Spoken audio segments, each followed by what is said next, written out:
Jothum mawuok e counties duto mapacho kako duol matayo chendo mag ratich jothumbe mano Music Copyright Society of Kenya okwedo okang' ma sirkal dwa kawo mondo ochul osuru mijuogo oganda kuom tiyo gi thumbe ma dho ngere dendo ni copyright mano kokalo mbui mar eCitizen. Koloso manzoni e kinde romo ma higa ka higa mar Music Copyright Society, jatatije mar MCSK Ezekiel Mutua owacho ni okang' ma sirkal no ok nyal tiyo kaluwore ni sirkal ok sir lwedo jathum kata jawer moramora e golo wer, kendo ni wer en kaka mwandu jathum owuon. Mutua onyiso sirkal ni kik tem gimoramora manyalo miyo gidhi e do kaluwore ni do kong'ado burano chendo no kong'ado ni burano e chendo en ataro mar pend chike mapacho ka to biro nyiso picha marach mar jatend piny. Jakom MCSK Lazarus Muli okwayo sirkal mondo konye keto chike mager marito ratiro mar jothum.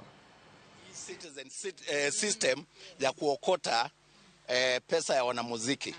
Let me announce here in Manzoni, it will not work. Yes.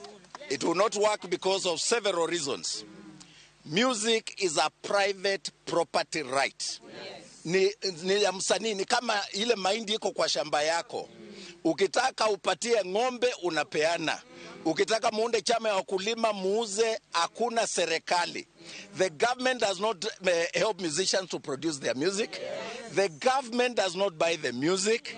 I think some of these people do not understand that how copyright works.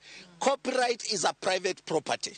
So we want to make it very clear, because we went to school and we have worked in government for a long time. Please do not try something that will end up in court and will be declared unconstitutional. Do not give the president a bad name. You cannot administer private rights. So government, don't try that. If there is no public participation, that law will not see the light of day.